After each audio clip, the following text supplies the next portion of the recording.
Hi, and welcome to my October wrap-up. I can't believe it's already October wrap-up time. That happened so quickly. And I read so many books. A part of that is thanks to Dewey's. Dewey's Readathon, which just recently happened. I'm going to start with my 5 stars, but actually I'm going to start with 3 books that I don't have physical copies of, none of which were 5 stars. One is Super Fake Love Song by David Yoon. And I borrowed this from my school library because I had read Frankly in Love and it was great. And so I read this one. It was also great. I think I gave it 4 stars. It might have been 3 stars. Check my Goodreads or my Instagram to know for sure. But it was very cute, very sweet. Absolutely adored it. Really, really high school cringy. Like, if you don't like to read, what is that called? What's that German word? Schadenfreude.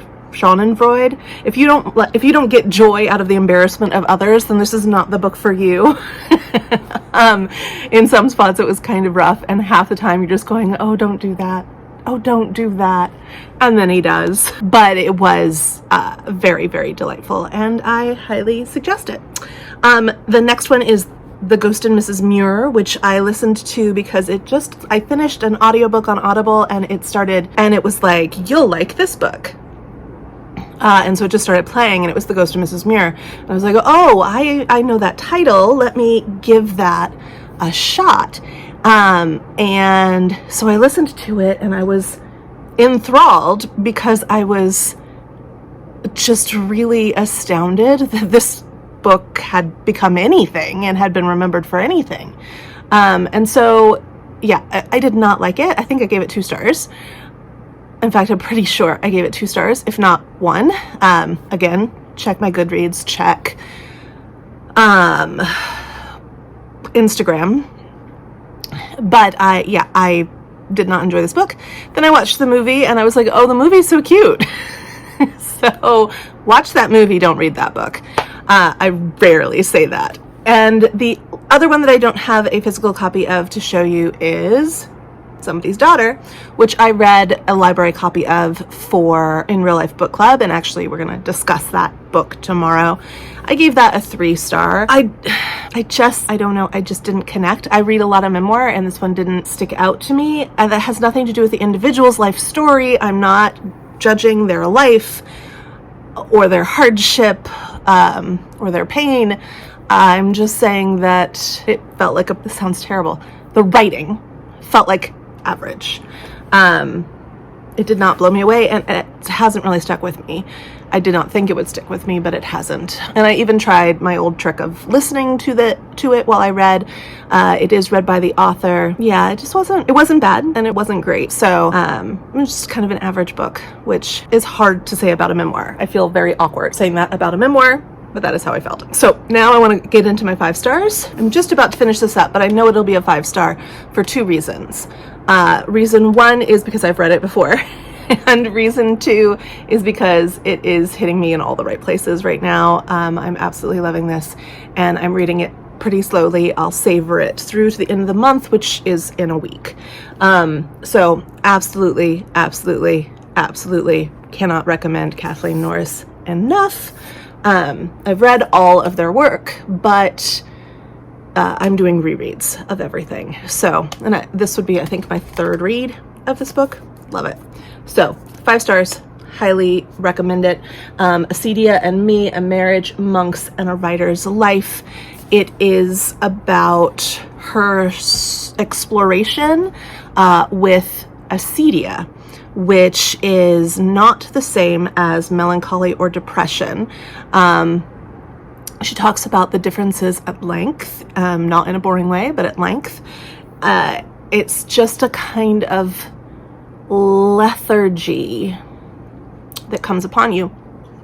And monks used to think of it as a demon to be slayed.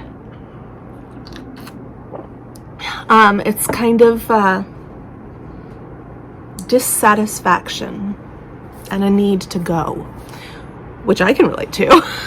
need to go. Yeah, so love it. Absolutely love it. She also touches on, for a trigger warning, she touches on her husband's struggle with suicidal ideation and attempt at one point. This is not the order in which I read them. I never do this in the order in which I read them. But this is the next book that I read in the Irish Country Doctor series. This is the Irish Country Love Song, and I'm not going to go into it because I've talked about these all year.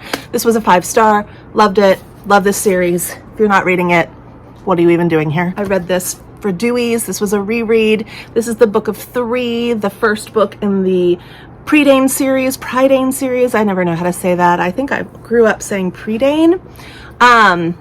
And the second book is The Black Cauldron, which you may be more familiar with, but this was so much fun. I reread it for the first time in like 25, 30 years, and so fast, so funny, and I think it would make a great family read aloud. Just really entertaining. This was also a reread for me. This was The Heather Hills of Stonewick, and I plan on reading the second book in November. This is a book that I read as a teenager and absolutely loved it, remembered loving it, held fond memories of it in my heart, but only read it one time in my whole life. Then I found the whole set for really inexpensive and in really great condition, and used, and I picked it up, and it took a long time, but I finally started rereading them, and I was a little bit scared. I think that's why it took a long time. I was really afraid that I was not going to continue to love them as much as my memory did. And so when I picked them up to finally start rereading them, I just fell straight into this. Absolutely adored it. You've got a plucky character, you've got a kick-butt mom, you've got intrigue and gothic creepiness and women's, like, it's not women's rights, but like equality, fight for equality. You've got an evil character who's just out for their own good. You know, it's just got all the things. It's a beautiful love story and an adventure story and a family story, and I'm really looking forward to reading the second book in the series in about a week. Then I read Witchmark. This is a book that I'd had on my shelf for a very, very long time. I remember the day that I bought this at a Barnes & Noble in a town that I no longer live in and brought it home. I love how soft and kind of like silky or satiny the cover is. It feels like it has like a soft kind of like fuzzy on it. I like it. But I kept it because it was so beautiful, but I started to think I am never gonna ever read this book. And then last month at my In Real Life book club, somebody mentioned that they had just read it. I was like, you know what? I'm going to actually pull it off my shelf and read it. Witchmark, December. Witchmark, October, witchy vibes. Let's just do this. And I really loved it. Don't get me wrong, it's really kind of like bounces all over the place and there's so much going on, but I think that's a lot of the world building and character introduction, plus there's a mystery and a love story and family situation going on, and a man who is trying to run away from his past. It's total fantasy, but it had like Somerset Maugham kind of vibes. Like it read to me, or when I was reading it, the characters sounded to me like they should have been in The Razor's Edge. So I really enjoyed this a lot. I can't really tell you what it's about without giving a lot of things away, but there's this kind of London-esque city. A war has just like recently ended, like a World War I kind of war. And there is a doctor or a psychiatrist who is in charge of helping patients silence this voice that's in their heads, telling them to do bad things, hateful, terrible, awful, murderous things. And so there's this whole mental health storyline, but you also find out that he's not who he says he is, this doctor, and he's hiding from a lot of people and a lot of things, including his family. There is kind of a not racist, because they're not a race, but there's like a racist vibe against witches and witchcraft, and And yet witchcraft is also practiced openly for those who know. It's really, really interesting. There's this idea of bonding, and there's all sorts of stuff in here that I could explain to you if you read it and talk to you about forever. But if you haven't read it, I don't want to ruin it for you. I went into it completely blind, and I think that's the way to go. So that was a 5-star. And I just read this for Dewey's as well. Thornhill by Pam Smye or Smee. I'm not sure how to say that. This is a graphic novel. It is almost, well, there's some pages like that, but it's mostly images. And it tells the story of 2 girls in 2 different timelines and how those timelines eventually intersect. Really creepy, really gothic, really awesome. If you are a fan of Jane Eyre, The Secret Garden, The Woman in White, sorry, not The Woman in White, that's Wilkie Collins, The Woman in Black by Susan Hill, any of those, pick it up, you're gonna like it. Really quick read, but also the kind of book that you can dig deep into the images, because you will be rewarded with seeing all sorts of little very minute details that kind of point to greater meaning. Next, for Victober, I read, oh no, this wasn't for Victober, this is after Victober, but I read this for spooky season. This is The Ghost Stories of Edith Wharton by Edith Wharton, and I absolutely love these. My favorite is the first one, which happens to be from the Victorian era, but they get progressively closer to contemporary time period with their publication, until I think the last one was published in the 1930s or the late 20s. But this was really delightful and very lighthearted and kind of tongue-in-cheek, which was really nice to see from Edith Wharton, who I consider to be one of my favorite authors, but also like so depressing. And so I kind of think of her as depressed or melancholic, but she's really light and funny and spry and sarcastic, and I love this. One of my favorite parts of it, in fact, you can tell because I've written all over it, was the introduction written by her, about how she bemoans the fact that, or the feeling, not the fact, the feeling that radio and plays are causing the death of the ghost story. And because ghosts need silence to survive. And it was just really great. I was like, oh honey, if only you knew about like TV and ghost hunting shows. Your ghosts are safe. But it was really delightful to read and to see another side of her. Then for Victober, I read this. This was my sensationalist novel, The Doctor's Wife by Mary Elizabeth Braddon. I had already read several years ago Lady Audley's Secret and did not enjoy it, but I loved this. This is her kind of stab and self-stab as well at the people who call her novels sensationalist. It is her ode to great literature. It is her kind of sarcastic retelling and reworking of Madame Bovary. It is hilarious. She is such an amazing developer of character. Even in something like this that is very much a satire, everybody feels like caricatures that you know, like they're real people. And I just really loved it. I highly recommend this one. I was not, like I said, a fan of Lady Audley's Secret, which everybody loves, but it just really fell flat for me for whatever reason. This one had me laughing out loud. I couldn't wait to get back into it. I would read my pages for the day and then just be like, I think I can read like 10 more. So really loved this. Highly recommend. And then total impulse read, because my pre-order came in. I picked up The Party Crasher by Sophie Kinsella. And you know me, I love Sophie Kinsella.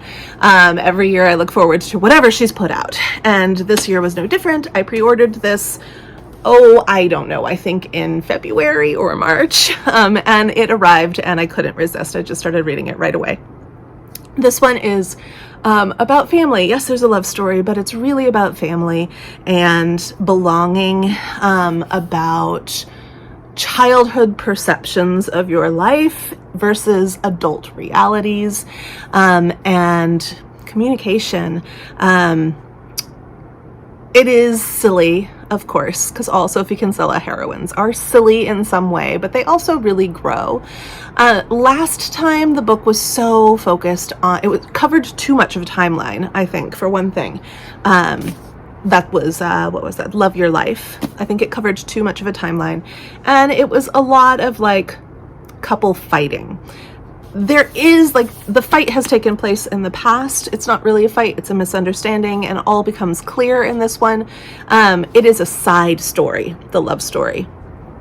The real story is about this woman and the loss of her mother and her stepmother and being replaced, her father falling in love with somebody else, losing their home possibly, just kind of like the crumbling of childhood so that adulthood can come in.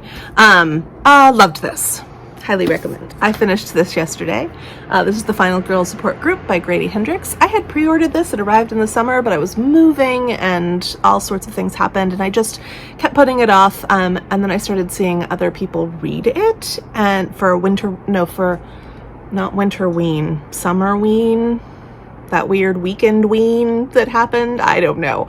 I saw people reading it for Gabby's thing, and they didn't like it. And I kind of let that get into my head. And so I thought when I finally picked this up that I wouldn't like it either, but I was like, I'm gonna read it because A, it's Grady Hendrix and I love Grady Hendrix, and B, I paid a lot of money for this book, so I'm gonna read it. So I did finally read it in October, and I went into it like totally with a chip on my shoulder because of all of the reviews that I had already seen that were so negative. I mean, one person, who shall remain nameless, even said, that's a bad book. No, this was so good. It's not a horror. It's not a horror book. So I understand if you went into it expecting one thing and getting another. It has violence in it because storyline, but it's really about friendship and identity and getting over your past. It's a Thelma and Louise kind of book. Really loved this. I really loved this. But if you're going into it looking for a horror book, you're gonna hate it, obviously, because it is not a horror book. It's a book with violence in it about girls who survived horror movies that were their lives, but that's not what it's about. Really great. Really great. Then for Dewey's, I read this, which was super short. And it is artwork accompanied by little one-liner thought stories that are just delightful and beautiful and a little bit creepy, but also really lovely. And a unique idea for a book, and I think it would make a great gift book for children and adults both. Love this. And my final 5-star. I loved this book so much. The Octopus by Frank Norris. I loved this book so much. Okay, it's from 1901. It's a product of its time. There's a little bit of racism. There's a lot of like women are so weak talk. However, this book is expansive and spacious and heartbreaking. I cried. There were literal multiple times when I was like, no, while I was reading. It's based on a true story, kind of. It's based on a true event. That's what I'll say. It's based on a true event from the 1800s, a shootout between homesteaders in California and the railroad. The thing about this book is how all the people feel so real to you. There's magical realism in this book. There's a Western. There's a love story. It feels very current. I grew up in California. I was born in California, and this feels like California. Just exquisite. exquisite. It's exquisite. Loved everything about it. I want to read his second book. So this is part of what he was envisioning as the Wheat trilogy. Kind of the story of humanity and man's inhumanity to man. Humanity's inhumanity to humanity. But he died before he had the opportunity to write the final book. So there's 2 books in the trilogy. There's this one, The Octopus, which takes place in California, and then there's The Pit, which takes place in Chicago. So this is about the growth of the wheat, and the next, I think, is about the processing of the wheat or the distribution of the wheat.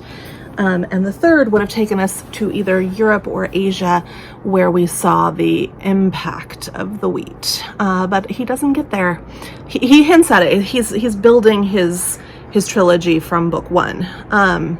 You don't need, I don't need to read the second book. This book is complete in and of itself. But I'm curious to see what happens in the next phase of the wheat. Just a really phenomenal book.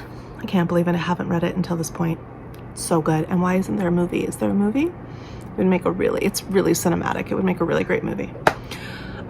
Next, I'm going to do a DNF. So those were my 5 stars, but here's a DNF I had. I started this for Dewey's, read 45 pages, went to pick it up the next day, and just really didn't want to. Really didn't want to. I've had this book on my shelf for 7 years. I decided to start it for Dewey's.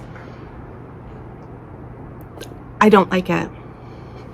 I don't like it. Something in me is like, you have to read it. You've had it for 7 years. And there's a reason why I haven't picked it up in 7 years. I think the reason is I don't like it. So I'm going to DNF it. I'm going to put it in a little free library. Let's go to our 2 stars. No, not 2 stars. Let's go to our 4 stars. Lois the Witch. I read this for Victober. This is by Elizabeth Gaskell. This was really interesting to see an 1800s story of the Salem witch trials. So obviously it was historical fiction. It's really short. I did not do the group read of all of Edith Wharton's not Edith Wharton, because I just did her ghost stories, of Elizabeth Gaskell's Gothic fiction, short stories. I only read this one, Lois the Witch, which is in that compilation. And I really enjoyed this quite a lot. It is not the greatest thing I've read by Elizabeth Gaskell. I definitely think that her novels are better than her short stories, my personal opinion, but I kind of think that about most short stories. Sawkill Girls. I finally read this. I'd had this on my shelf for a really long time. It's so floppy. I'd had this on my shelf for a really long time, and I kind of thought it couldn't live up to the cover, which I really love, but it did. It was great. It was a little bit cringy in parts because of the teen romance element, which seemed over the top and unnecessary for the horror story. The horror story itself, I absolutely loved. I loved this concept of this, rock-like island inhabited by a monster that eats these girls. Just really enjoyed that, and it has to be these girls that fight it. And the longevity of it, secret societies and things like that. Absolutely loved it. Absolutely loved it. 4 stars, but it's 4. It could have been 5 if it didn't have the weird over-the-top romance stuff going on, which really didn't have anything to do. It's just in there as a selling point, I think. It really had nothing to do with the actual story. And it's there multiple times, and it's just not necessary. It really wasn't necessary. And as an adult reading it about teens, it was real cringy for me. So for that reason, I lowered it to a 4 star. My Dickens for the month was Great Expectations. I've read so much Dickens this year. Great Expectations was okay. I understand why it's the one we teach. I think the thing that stuck out to me the most was how young Mrs. Havisham is. She gets cast as an old woman. I think having her be quite young, she's younger than I am, and I think having her be quite young makes her character even more awful, more sinister coming from a young Mrs. Havisham. It's really, it hit me hard. It hit me hard knowing she's younger than I am. It also puts into perspective how important a woman's wedding was in the Victorian period, at least through the eyes of Charles Dickens, whose eyes I'm not quite sure I want to trust concerning women and weddings. I don't know. It was an interesting experience. I think I was doing more analysis while I read this one rather than just enjoying it, because I've read it so many times in other contexts. The Long Dark Tea Time of the Soul, I listened to this for Dewey's, and I really enjoyed it. It's the second book in the Dirk Gently series, which I had never read the first book. But I didn't really need the first book. I'm sure that they're inside jokes. This book is hilarious and super fast-paced and really bizarre and weird. But going into Douglas Adams, I just kind of knew, like, suspend your idea of reality and embrace the bizarre, and just, it's like a game of yes and. It's just, just yes and, just agree and keep going. And that's what I did with it as I listened to it, and it did not disappoint. I would read another book in the series, but not right now. It was exhausting. But I think the way to read them is definitely like to listen to them in one sitting, because there was something complete and whole about it, and I think it would have felt disjointed if I was reading it in small chunks daily, like I usually do with my books. So yeah, super fast-paced, maybe a little too fast-paced for me. And I recommend them. I don't think you have to read them in order, but when I read the next one, we'll see if that's the case. I think I'll wait a year though. I think next October I'll pick up another one. Then I have this one, which I read for spooky season, which was a nonfiction called Ghostland: An American History in Haunted Places. Each chapter, there's a coffee ring on it. Each chapter explores a different haunted location in the United States, and it gives you the background of that, and the author has gone there and talks about his experiences there and whether or not it was creepy, spooky, whatever, if he had any ghost experiences. Spoiler, he never does. But I was already really familiar with a lot of these places, and yet it was still interesting enough. His writing style was engaging, and he had enough like unique individual personal information about each place and his experience with it to keep me reading, even though I already knew the background stories of all of them except for two. Yeah, no new information there for me except for his experiences. So yeah, if you're not familiar with it and you're interested in ghost stories and ghost lore and history, I highly recommend it. I finally read this one, which I've been meaning to read for years. This is The Red and the Black by Stendhal. It is so entirely French. When you read it, you'll know what I mean. It's just so French. It was great. It was engaging, and I think it was a little bit too long. Definitely needed a better editor. It has a point that shocked me. I didn't know that this thing was going to happen.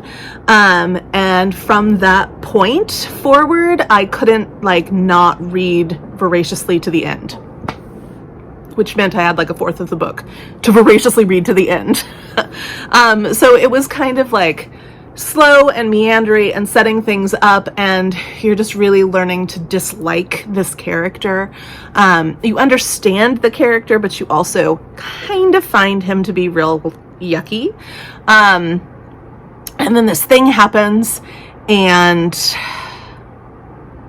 it's all whoosh from there. I don't want to ruin it. I mean, it wasn't ruined for me, and it's been hundreds and hundreds of years. So if you don't know what happens in this book and you're considering reading it, I don't want to ruin it for you, because I think that it was really amazing to have no idea that this thing was going to happen and that it would propel me forward in the book at a great speed. I read this for Dewey's.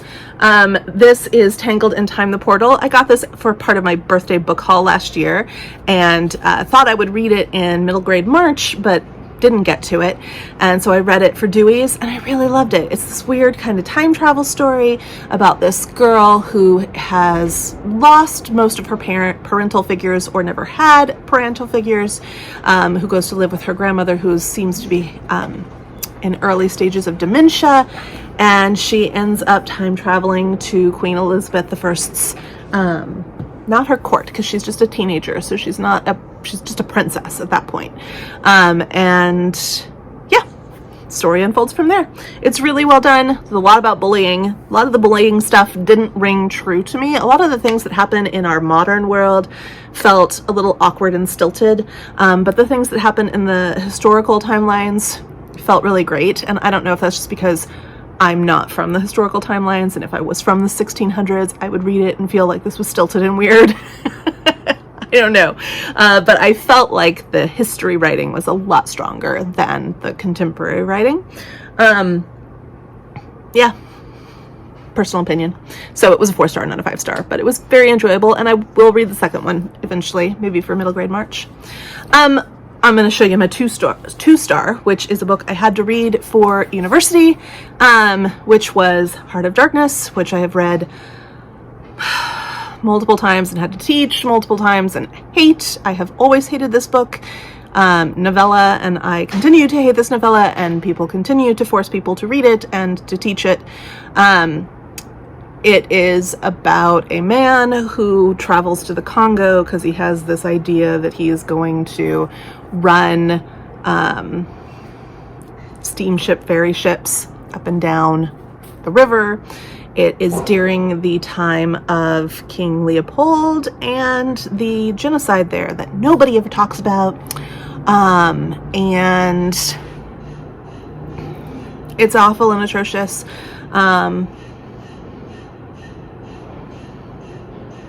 I mean, everybody always defends this book because they're like, it was Conrad's story, and he's sharing how bad colonization is. He's also glorifying colonization at the same time. Just really didn't like it. Just don't like it. And a little bit resentful that I had to read it yet again. So it's 2 stars for me, and I have one more paper to write about it this week, and I'm done with it. Hopefully forever. Hopefully.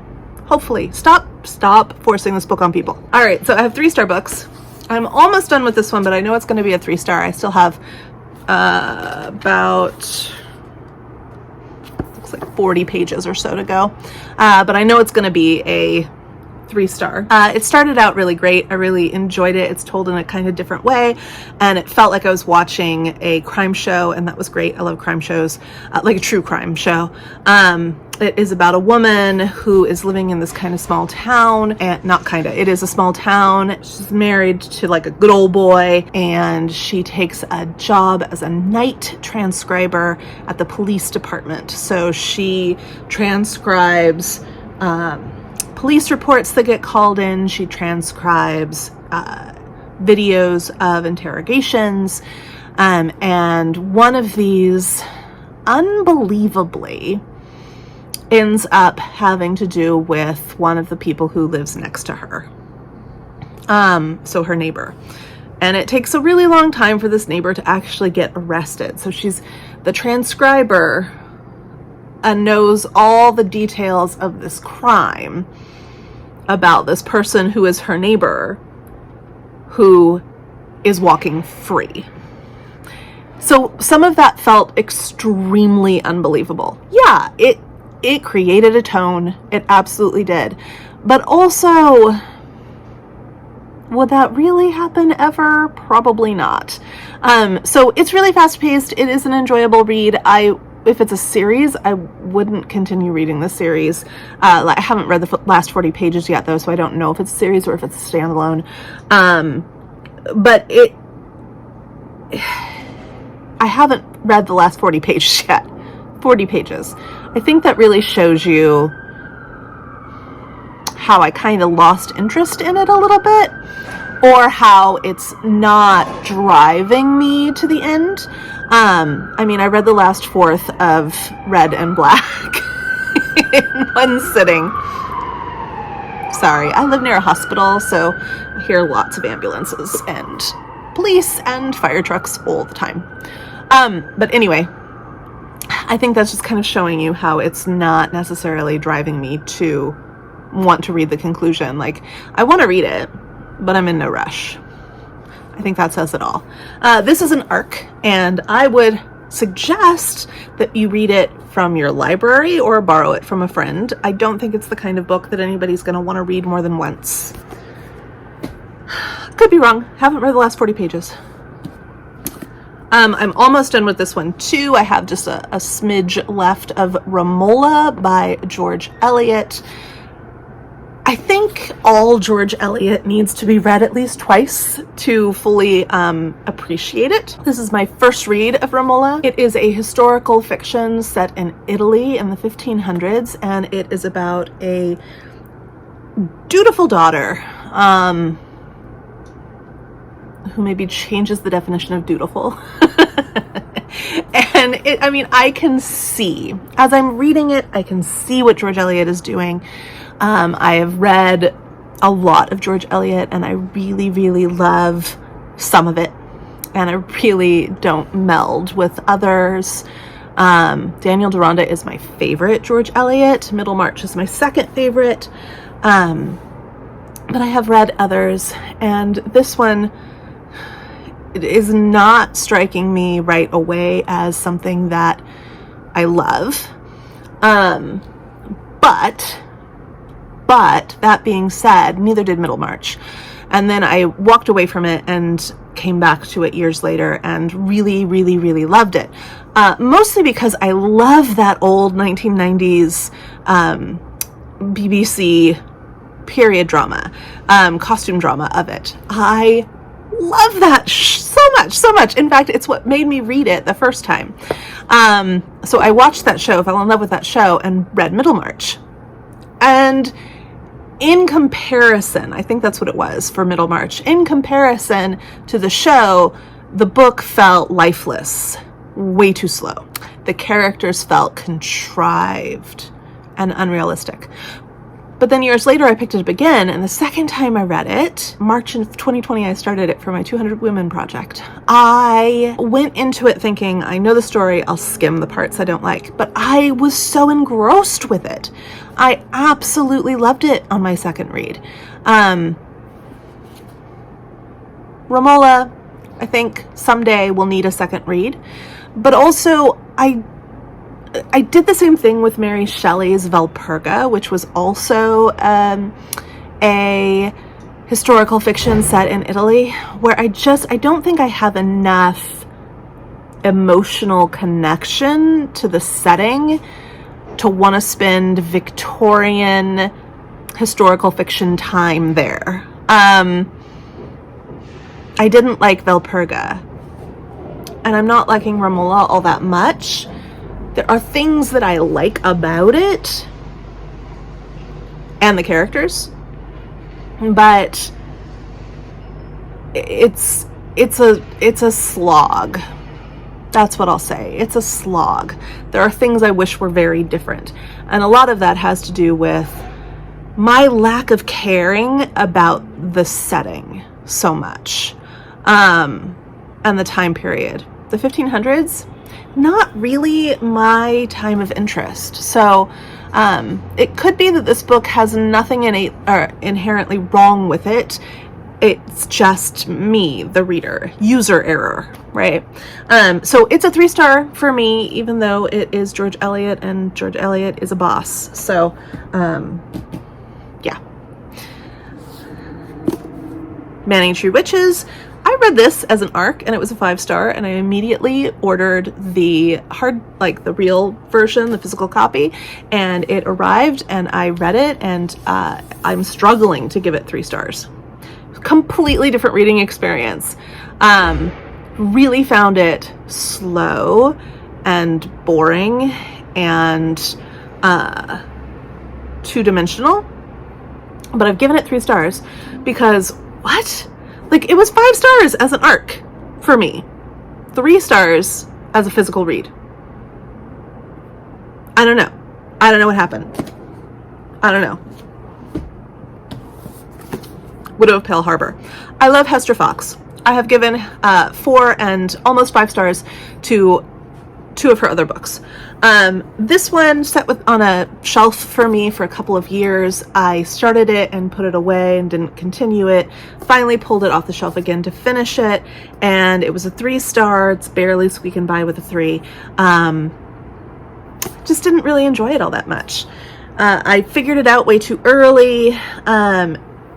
Didn't like Sophronia, the main character, from the very beginning. Loved the transcendentalist aspect in this. You don't read about that very often in contemporary work. And so I really enjoyed that. And I also enjoy always with Hester Fox the ability to create that gothic feeling. This just wasn't the story for me. I think that's what it is. It has nothing to do with the writing, really. Just the character I didn't like, story I didn't like all that much. Lots more 3 stars. I read Camille by Alexandre Dumas Fille, which is the son of the Alexandre Dumas that we all know and love, or Alexandre Dumas. This is the story of a courtesan, but it's really the story of the men who loved this courtesan who dies. And she's the Lady of the Camellias, and I couldn't really tell if it was supposed to be about I'm just rearranging my pile here because it's gonna fall over. I couldn't really tell if it was supposed to be about the ridiculousness of the men who used and then abandoned this woman, or if it was really about this stupid woman who didn't put aside anything for the future. I couldn't tell which message was the real message and which message was the satire. And that was a problem for me. So I'm just going to leave that as it is. It was a 3-star. It was a very enjoyable read as far as the writing style. A lot of really weird, interesting things happen, like the exhumation of bodies and things like that. I like a French setting, so a lot of things were working for it, except that when I finally got to the end of it, I couldn't tell what the message actually was. Like, who's the one here who has been harmed in some way? Are you really telling me that it's this woman's fault?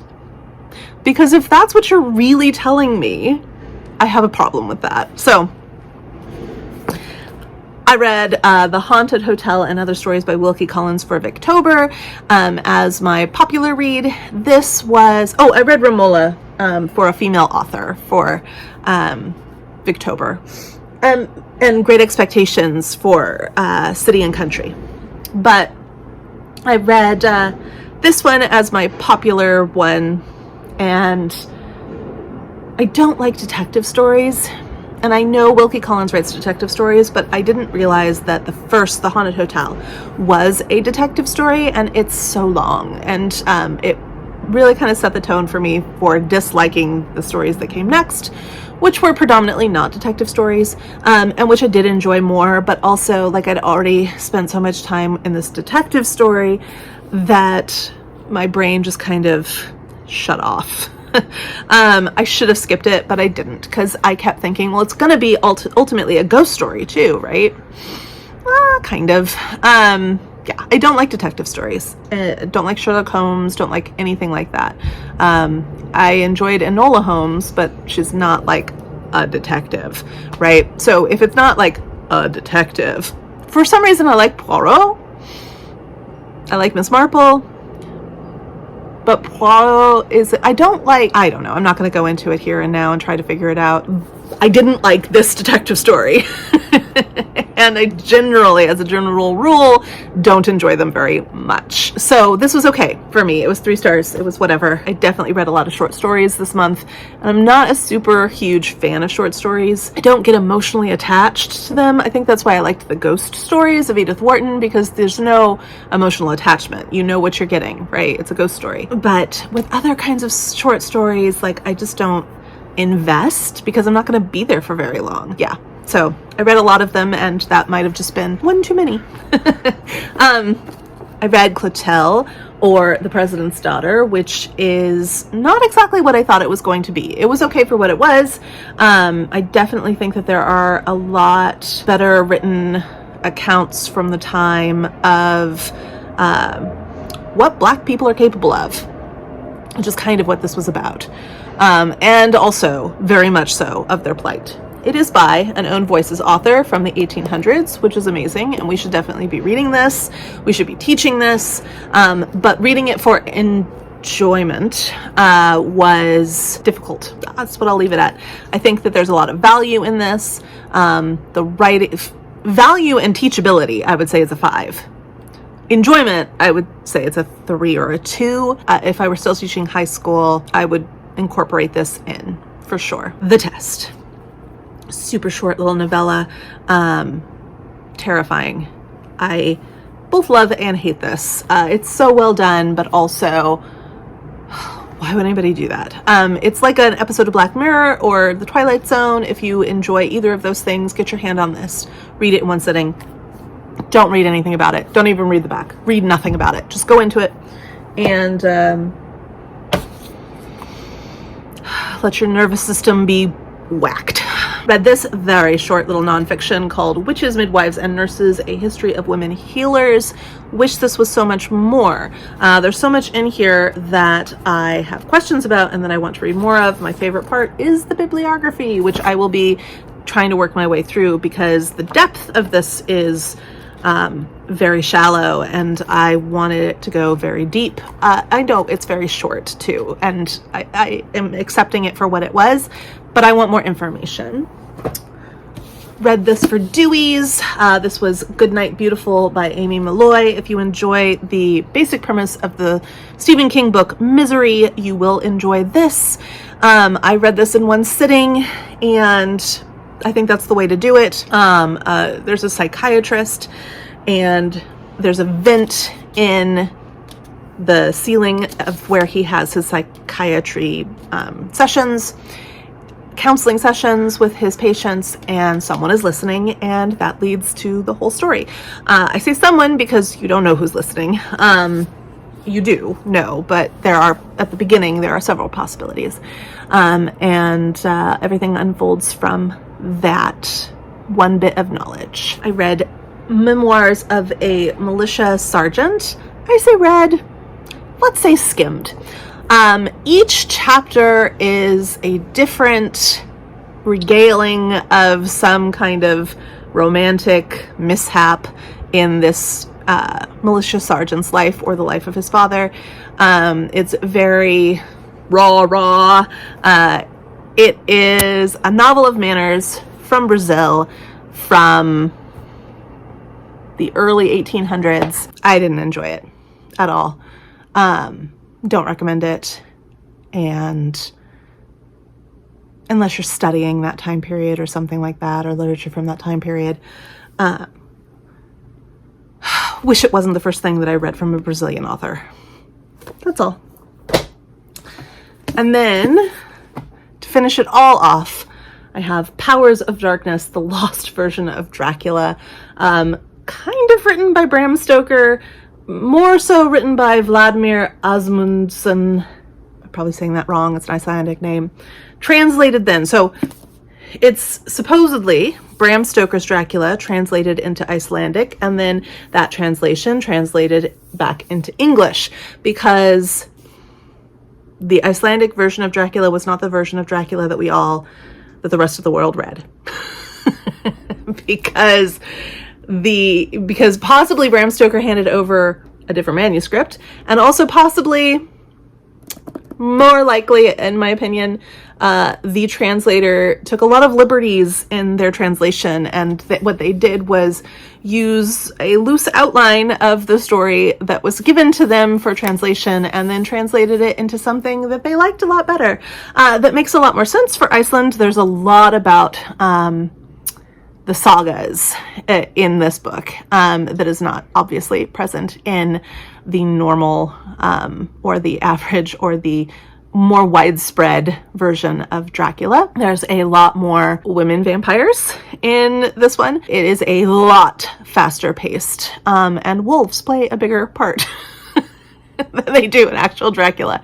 Yeah, I mean, it's just different. It's different, and nobody knew for a really, really, really long time that it was so different. And then we did. Now we have this. Yeah, I really enjoyed this, but I enjoyed it not so much for the story itself, but for the story about the story. It was fascinating to me. Yeah, that's it. That's what I read in October. It was my biggest reading month in months. And I don't quite know how I did it. I really don't know how I did it. I also started my second master's, and I've been teaching full time and reading an awful lot apparently. And some of those were really, really big. But you know what? The only super dense book, to be honest, there's only one dense book that I read. I think that this year of reading so many classics, between Trollope and Dickens and all the other classics that I've kind of worked in, I've really trained my brain to go into that density. And when I look down at these, even though it was Victober and I did read a lot of books that are classics, most of them weren't that dense. I mean, Stendhal and, The Red and the Black and The Octopus are huge, and they tell a really great story, but they're not that dense. The only one that is taking me a long time and that I have to be very careful as I read it is the George Eliot. Even my Dickens this time, Great Expectations, was not dense. So I think that had a lot to do with it. I wouldn't call them lighthearted, but a lot of them were extremely accessible books, and very quick reads. So I think that's what the difference was. The density of the book. Anyway, November is going to be huge. I'm doing 3 different readathons, but I'm going to do it in a little bit of a different way than probably anybody else. But there'll be a video about that, and I'll put that up nearer to the end of the week. Bye.